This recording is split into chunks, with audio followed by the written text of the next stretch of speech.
I was let go along with 90 other people. And it was really, it was devastating. I had this like dream career. I kind of saw where I was going. I loved producing these videos. So I just kind of decided to keep going with it. And now 3 years later, I have a full-time business.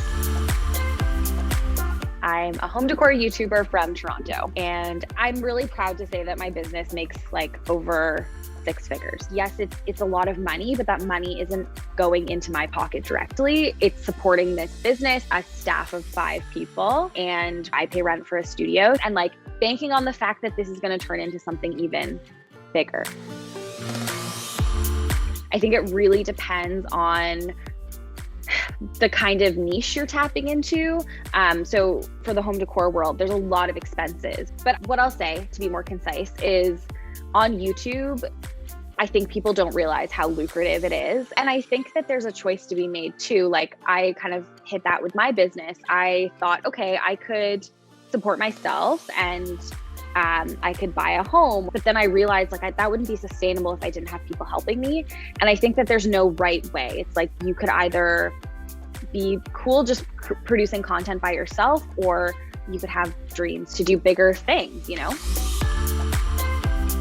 I was tapping into this world of like renter-friendly makeovers, millennial decor, and that really set me apart. And I think going into it with like a vision of what you want to create, just like sticking to that and building your brand around that idea will always, I think, pay off in the long run.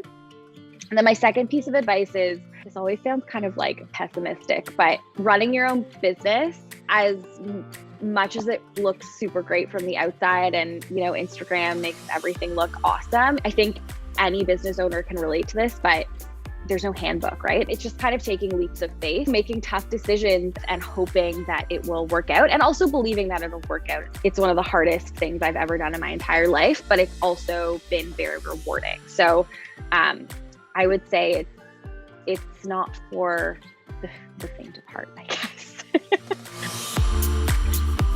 Went to U of T for journalism, and then I minored in studio art and really wanted to get into the world of photojournalism. I had to complete an internship for my program. So I worked at a women's lifestyle magazine, Chatelaine. I was kind of thrust into the home decor section of the magazine, and we were trying to tap into a younger audience. I was like, we should be on YouTube. So I started this video series about how to decorate your home if you're a millennial. So we had shot 19 episodes, and the second last episode we shot and produced hit 1 million views.